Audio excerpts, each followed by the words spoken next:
Hi everyone and welcome back to my channel. So today I'm going to be finally talking to you about my experience with anxiety and depression. So if you would like to listen in, then keep watching. Okay, so I feel like we need to get some housekeeping out of the way before I start this video.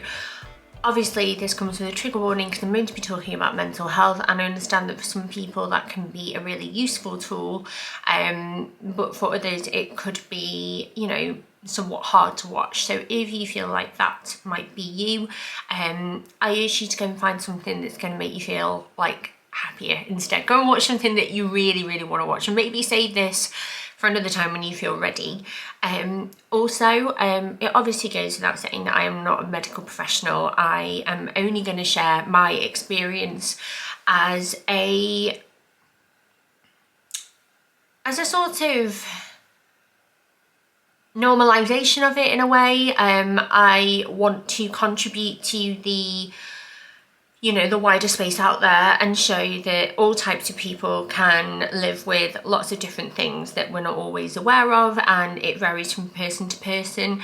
I also want to do it out of just I'm ready to, and I would like to be myself fully on here, and also because it's nice to have a little bit of hope. It's nice to hear about someone who's kind of reached the other side, and I would really like to share that with you if you would like to listen. And also I just encourage some like extra kindness on this video, not so much towards me, but just remember that there are other people who are going to be watching this who might be suffering, and kindness and no judgment is what is needed here, particularly on a video like this. I am going to speak really candidly. At first I thought of like writing down what I was going to say and organising it somewhat, but in a way I'm not sure that really suits it, because it's it is something that I just want to speak from the heart about. So if you're new to my channel, my name's Charlotte. I'm going to be 35 in 2 days time. I'm filming this on the 23rd of January, and I am fighting, I'm going to use that word, depression and anxiety, and you can tell I'm probably a little bit nervous. Ever since I shared my update about finally taking antidepressants, it's been just over a year for me now.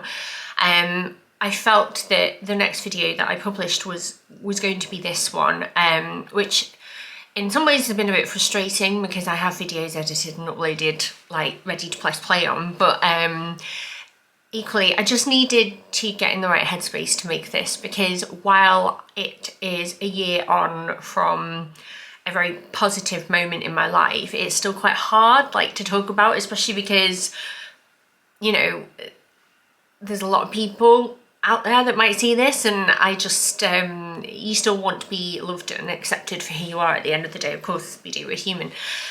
So backstory, because I think it's always key, and people are always curious. I'm always curious. I look at these videos and I watch the person speaking to me, and then I think, oh, you look so together, and what happened, and you must have gone through something, and how was it for you, because it's also nice to relate as well. So I've always been quite a people-pleasing person. You'll probably find that a lot with people on here that especially suffer with anxiety.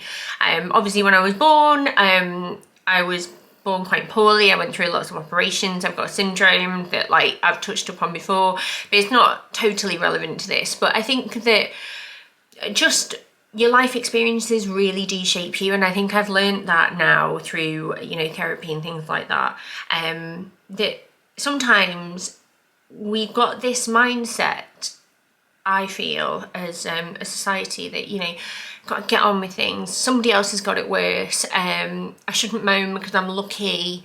I shouldn't have depression because I'm lucky. And all these things, but actually, as everybody well knows, these mental health struggles don't select people, based off a certain criteria. You're not immune to it regardless of who you are or what you have. And I was shaped. There were a few traumatic times in my life. I'm sure that growing up and going through what I did when I was younger has probably shaped me in some way, maybe not so much negatively, but it's probably changed my view on things. But I just found that particularly once I became a mother, there was just so much pressure and guilt that I felt. So obviously it started when I had my eldest son Bill. I went back to work when he was very, very small, so he was 8 weeks old. And you know, while that obviously was very hard at the time, it is what it is now. And I went back to provide for my son, and I'm proud of myself for that. And that was just, you know, our life, and that's what I had, you know, grown accustomed to. But at the time, I was in a baby group, you know, like baby centre. I'm sure we all were back in the day. And out of my birth group, I think I was the second to last to give birth, but the first one to go back to work. And I just found it really, really difficult because I couldn't converse with these mums that I've made friends with anymore because I was working. I like desperately miss my son. I mean, I should have said that bit first. I used to cry every day for weeks going into work because it broke my heart. And I just felt incredibly isolated. I felt guilty. I was comparing myself to other parents and other families and other situations, and just feeling like I was absolutely useless because I couldn't do what they were doing for their children. And I just felt so much guilt around it. And luckily, and I'll tell anyone else that might be going through similar, it hasn't affected my bond with my son at all. If anything, like, me and my son are so close. And I guess it just started there. Like, my self-worth was very low. I always felt guilty all the time. I always felt not good enough all the time. I eventually ended up, you know, mutually splitting with his father, which was traumatic in itself. Co-parenting is really tough, and again, that was really hard because our family had broken apart, so I felt useless then because I couldn't give my son this 2.4 children perfect family that you see everywhere. And ironically, it's the family I have today, but at the time I didn't know what was going to happen. I felt pregnant at 23, I had him at 24. And then by the time we split, I think I was 26 or 25, I can't honestly remember. And it was just another, you know, when you just feel like stuff is like just coming at you all the time. And every time I found like I was getting back to a steady place, I'd be like, no, I'm not down again. No, I'm not down again. And all of this time as well, I'm trying to keep it together. I'm trying to like advance in my career at work because I've got a career and it's keeping my very small family afloat now, me and him. I was paying the mortgage on my own, all the bills on my own. My wage was decent enough, but wasn't huge. And I was really, really scared. Obviously, I met Mark, and it was one of those things, like, I really, really cared about that man, but did I think it was going to end up the way it did as a happy ending? No, I did not.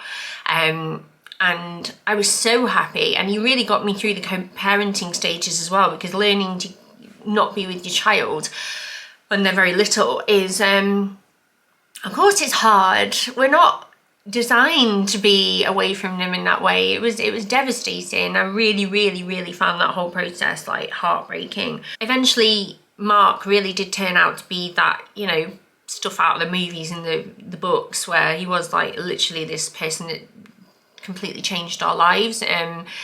He stepped into the role of being a stepfather, one that he has honoured and worked so hard at, and I cannot praise him enough for, you know, he's fantastic.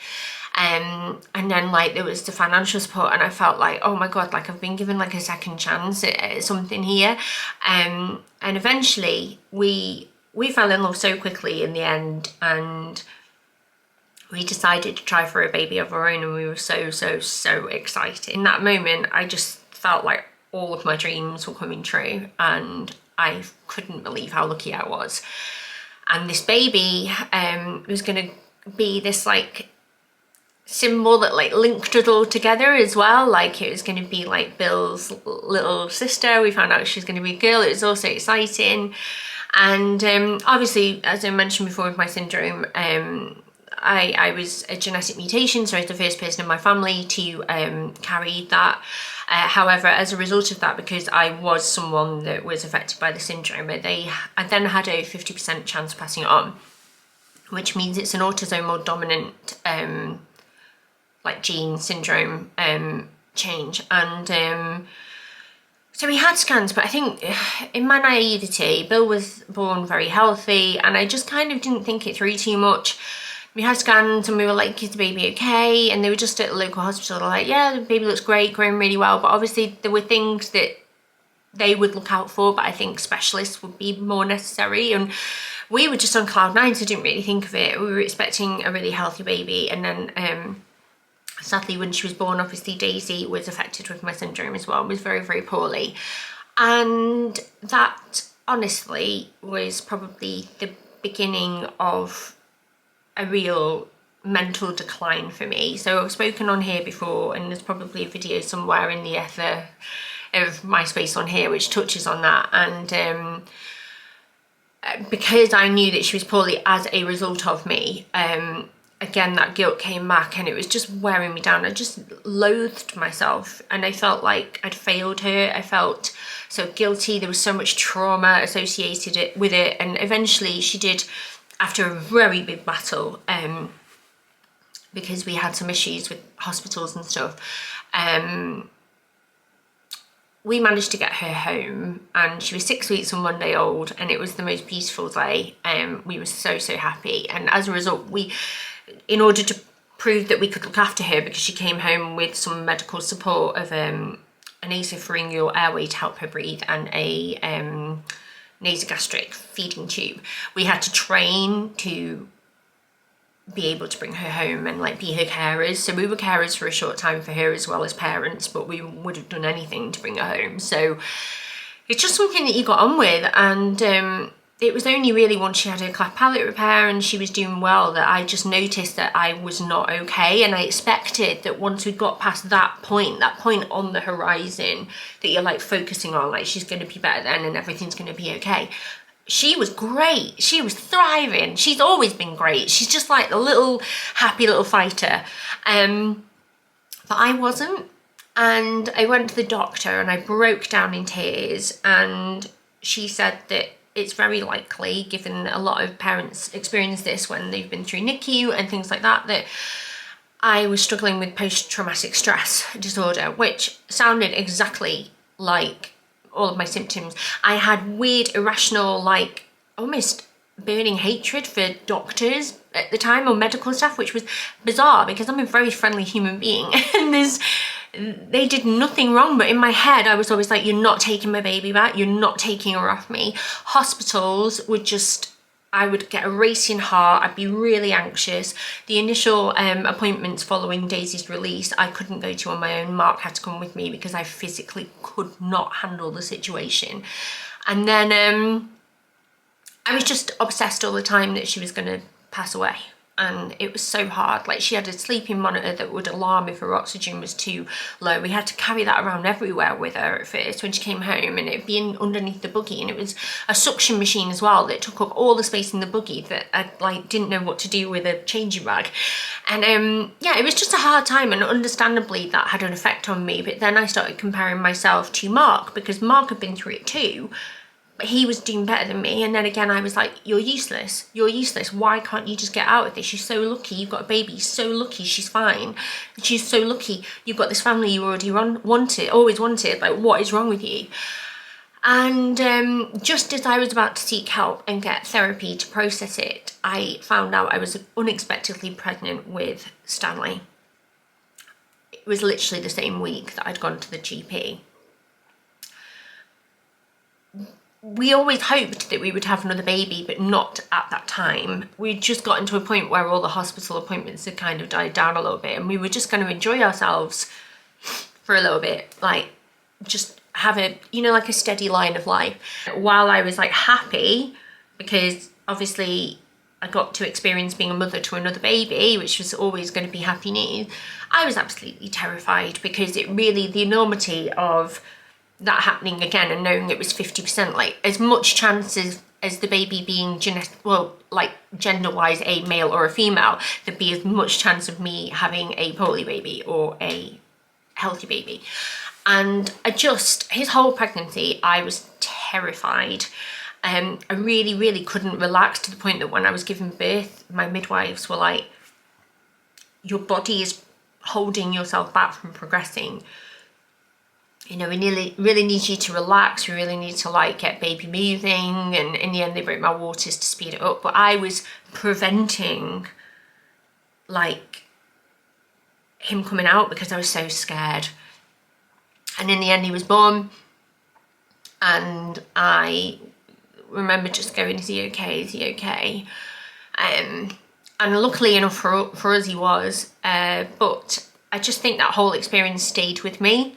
And I just noticed after Stanley was born that I was not myself, and with the diagnosis that I have now and the support from the GP and the medication that I'm on and further therapy, I do wonder very much if I did have postnatal depression and it stemmed from there, and I just never ever managed to crawl out of that hole. And I do need to touch upon this, and it's a reality of my life, and it's a reality of a lot of people's lives in different ways. But being online at that time was also incredibly difficult because I felt like I had to bounce back. I'd lost all this weight on Swimming World, but then found out I was unexpectedly pregnant, so I put it all back on.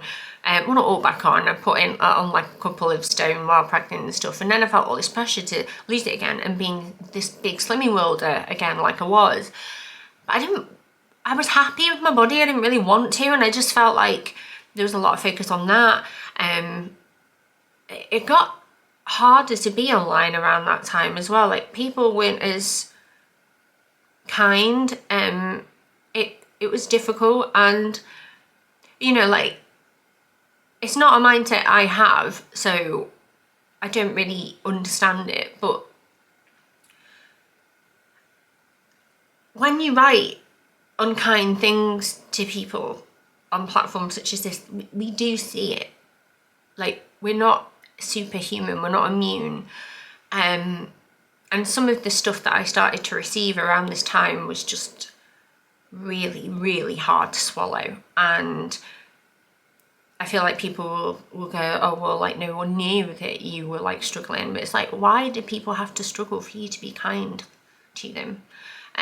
That was always something that, like, I just wish that people knew, but I was too scared. I didn't want to be judged for more failure in my life. I didn't want someone to go, what's wrong with you? You're like really lucky. You've got this, you've got that. And I'd be like, I know, but I don't know what's wrong with me.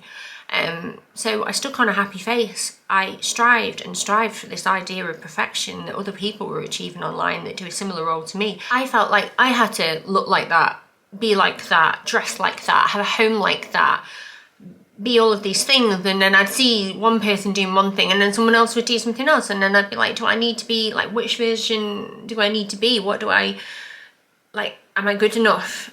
Imposter syndrome, all of these things. And then meanwhile, I was just trying to raise a family and you know, look after my kids, work with my kids. And I understand that my job is not a typical one. Like, I don't walk around where I live and tell people what I do. I just get on like everybody else does. I'm not after like pieces in the newspapers or like columns on the Daily Mail. I literally just want to do a decent job and like provide for my family and like try and use my platforms and the audiences that I do have to either, you know, create some great work or be there or like be a comfort to people, do good things. Like, I'm able to give things away or donate things after I've worked with brands to people that need them. I'm able to do all of these things. Like, I've got a wage where I can donate and all of that. And like, I try my best with this space on here. And even so, that's not a prerequisite for being online. Like, people are able to live their lives however they choose to. And I just never really understood where all of the hate was coming from at the time. And then COVID hit, and I think I'd managed to work up this protection around me, or like a routine around me that would make things easier. So every Wednesday I would see all my friends and we'd go to a baby group together. They'd come back here, we'd do baby ballet, we'd have all this time together. Every Wednesday I had like a secure group of female interaction. I would have days where the younger two were in preschool or nursery, so I'd be able to work, and I'd like got this balance in place, and I was trying really hard to like keep going, keep positive, you know, go to the gym, have a tidy house, you know, get enough likes or something, and do a good job on a piece of work for a brand, and keep going, don't forget things at school, like remember that, like uniform, non-uniform day, remember this book day, and like actually that reminds me, World Book Day is coming up and I do need to get uniforms sorted, well like costumes sorted, so there's a reminder for you if you're a parent. Don't forget that now. But yeah, all of these things, I was just trying to like crack on, and then COVID hit and everything, as it was for everyone, was just ripped from underneath my feet. My job nosedived. I did loads of work that I never got paid for because brands pulled the work, and that was it. Like even contracts, like it just didn't, it felt like COVID and lockdown was an excuse enough. Mark was up for redundancy. Everybody was in his workplace. And then that was scary because I was thinking, shit, like if he loses his job and this is not a time to be looking for a new job, that means everything's on me, and then my work's dipped, because obviously why wouldn't it? It's just the way things were, and we were lucky that we got through that.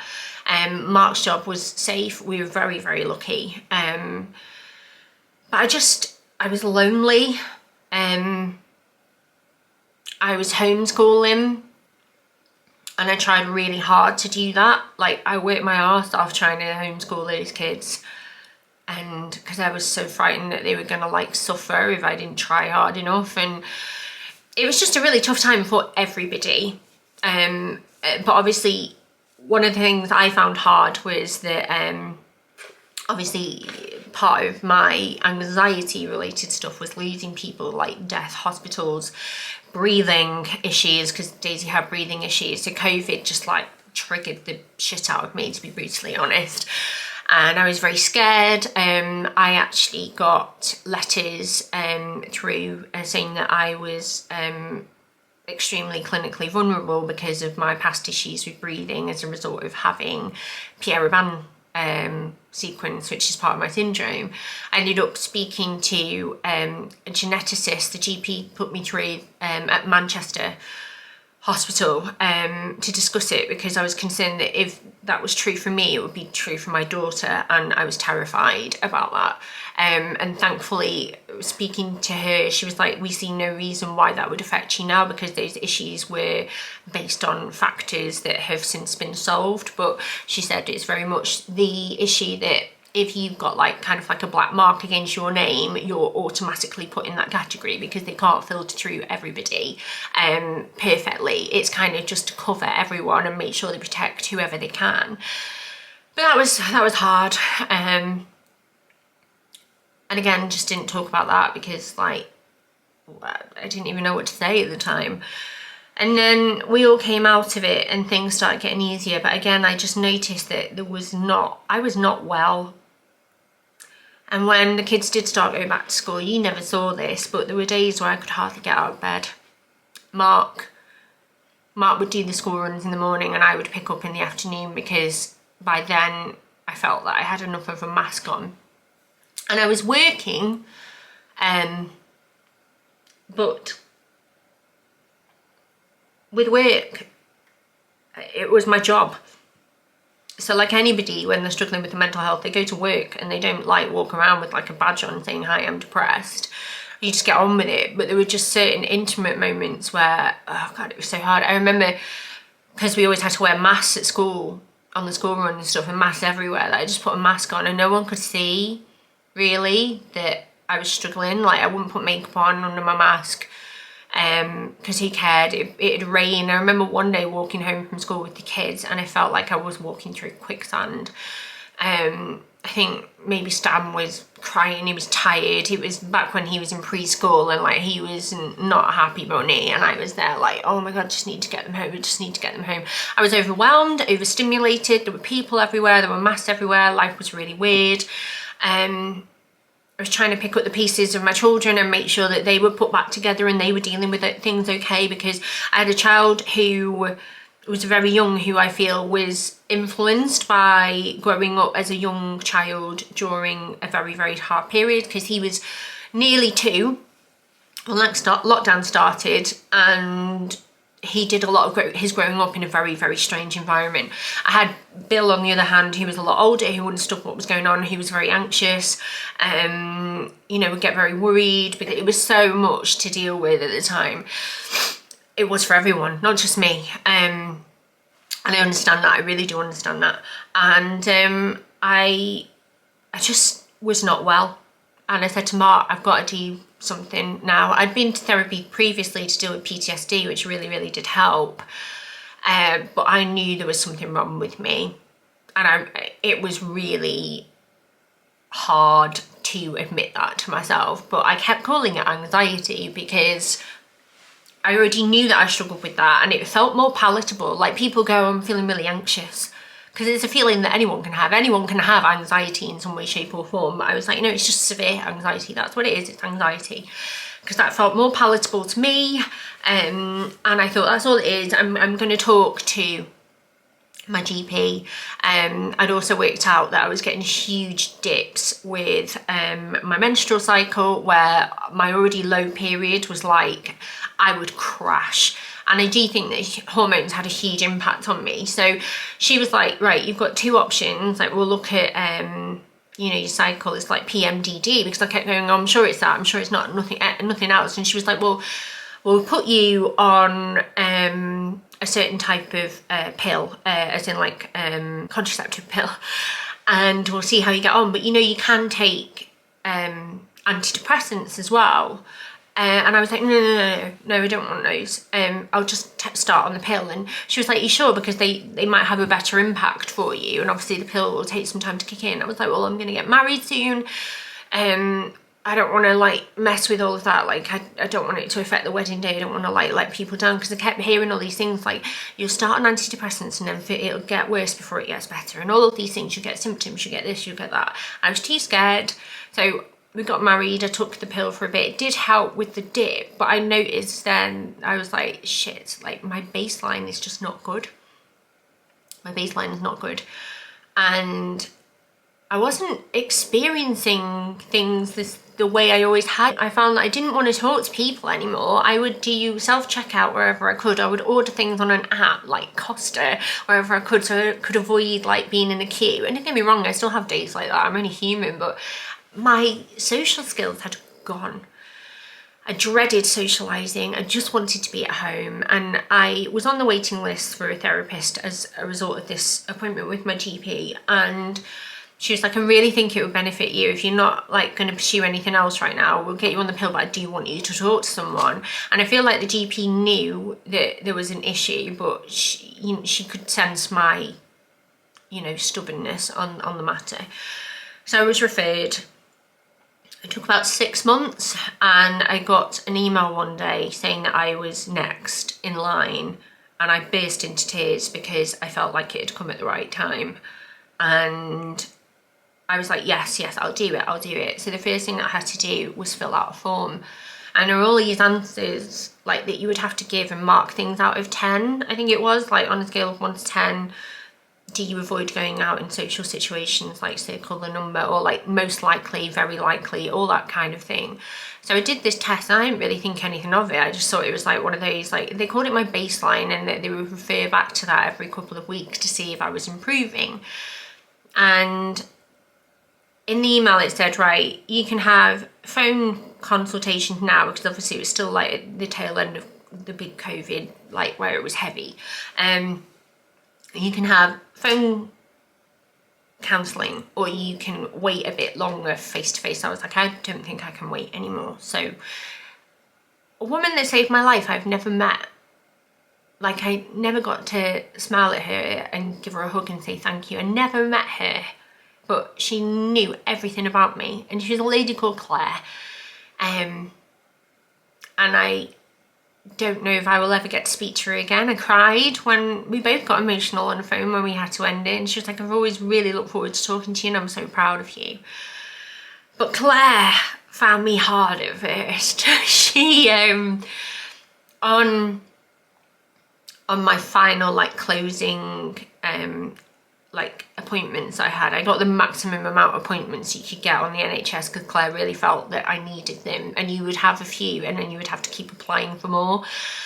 And at the end she was like, I just want to tell you how proud I am of you, and I really mean that, because when we first met and you filled out that form, you had pretty strong depression as a result from your answers, but you would not admit that to yourself. And there were times in the early days where I would think, I don't know if I'm going to be able to help her, because she can't help herself, she can't admit it to herself, she's too proud, and I'm not sure what I could do. But eventually you started to open up and break down those walls that you put up around yourself to appear like okay, and you were so strong. And oh God, sorry, because she's changed my life, and I wish I could talk to her and say thank you one more time.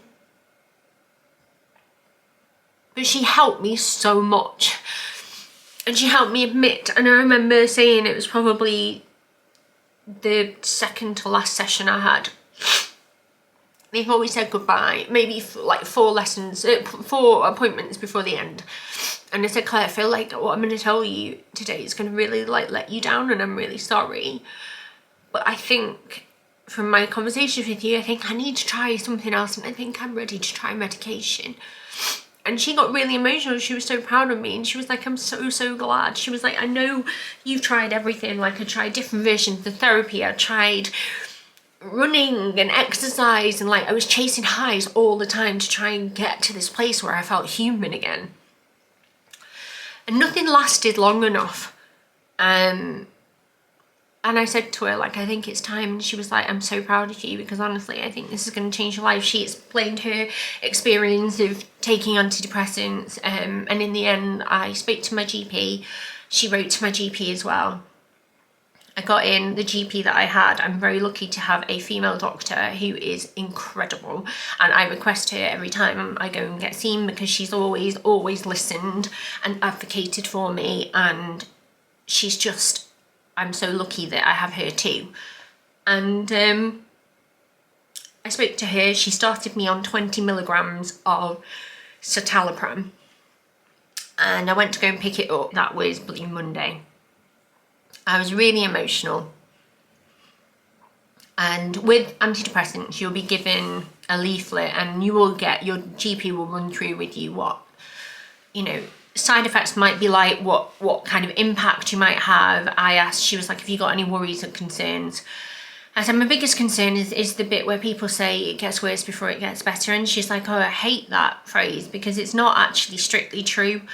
She was like, obviously this is a medication that is gonna, you know, alter the way you feel. So obviously I would take it at a time that you think works best for you. Some people like to take it first thing. Some people prefer to take it right before bed.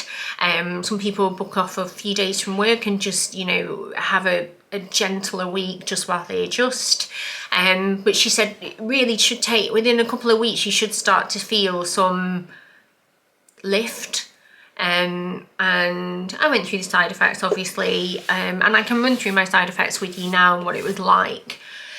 But I chose to take mine before bed with the view to the fact that I was a mother, and if there were going to be any side effects, I would rather have to deal with them on my own at night than affect my children or my job or my responsibilities, because I didn't want this to impact them. And I've always kept a brave face up for my kids. And so I took it and cried and cried and cried that night. It was so hard. I had the packet in front of me. I remember sitting up in bed, had my knees hugged to my chest, and the packet was here on top of my knees, and I was just looking at it and messaging Mark, and Mark was like, please let me come up and like be there with you. And I was like, no, honestly, I just really think that I feel like I need to do this on my own.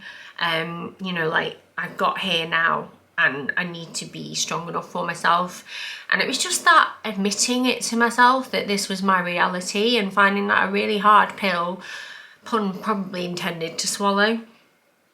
But I took it, I swallowed it, I cried.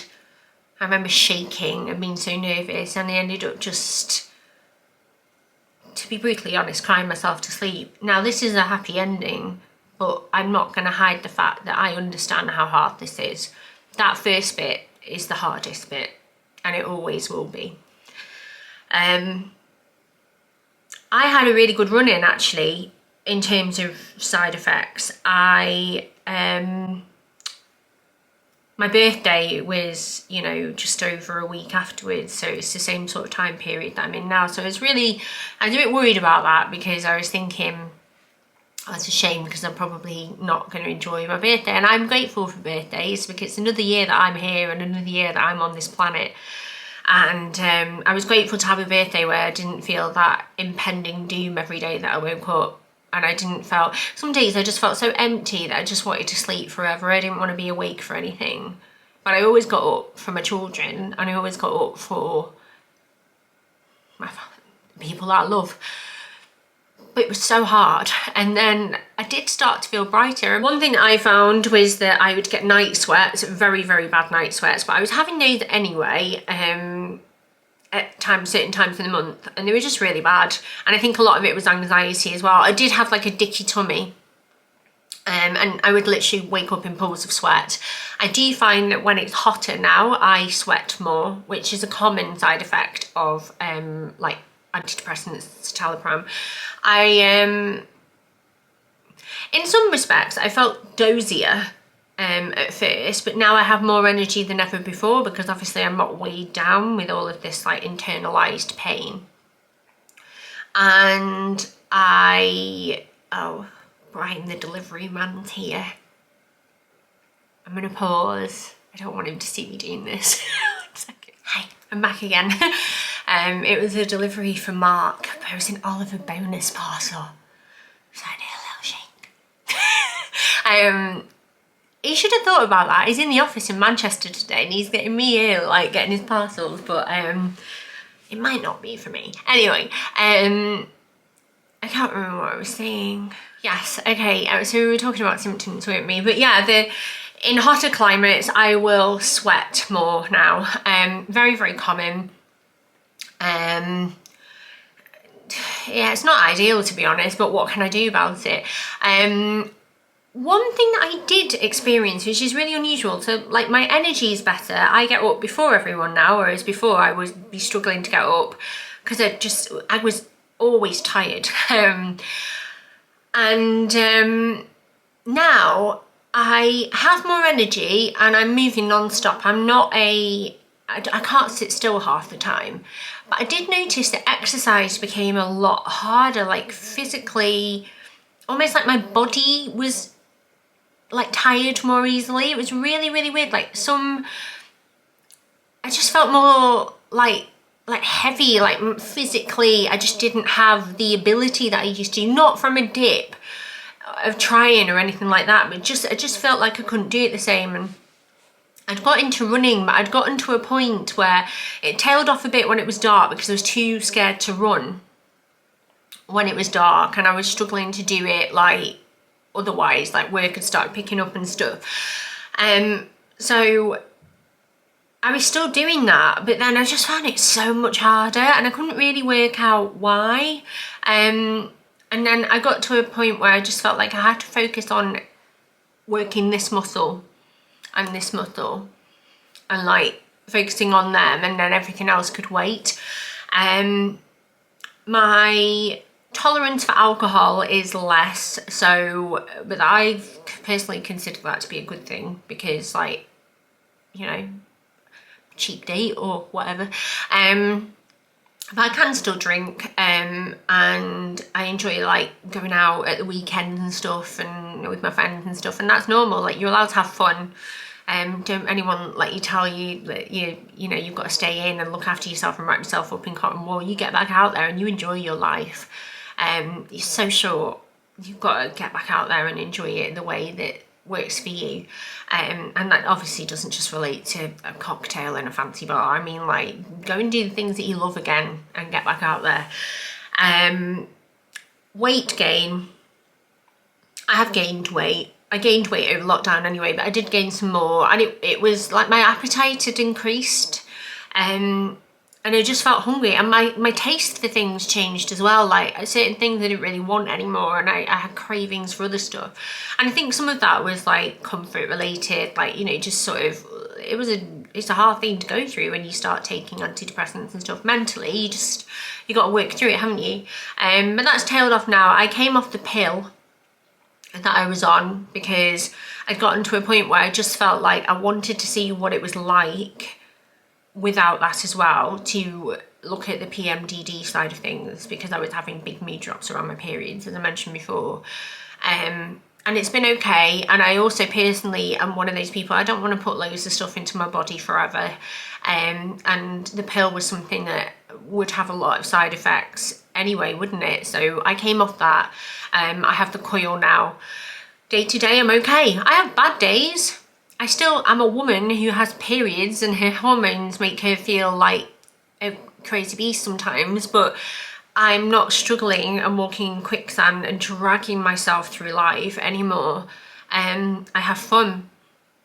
I've opened myself up and made new friends. I'm doing things that I wouldn't have done a couple of years ago, not just because of COVID frustrations, but because of a lack of confidence, because of a lack of drive, because of a lot of things. I'm a good mom. Like, I'm a good mom. I love my kids so much, and I like how I am now. I'm better. I'm what they deserve.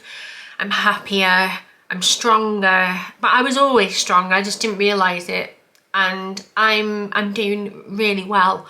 And I want you to know at the end of this video, and I know this was long, so God bless you if you stuck it out. I know what it is like to feel how you do now if you're struggling. My biggest regret is that I didn't open up to myself sooner. My biggest regret was lying to myself all that time, because I could have felt like this way sooner. I could have got a bit of my life back sooner. Could have dealt with things a lot better. But, you know, no regrets now. We're here. I've got to move forward. I'm so happy.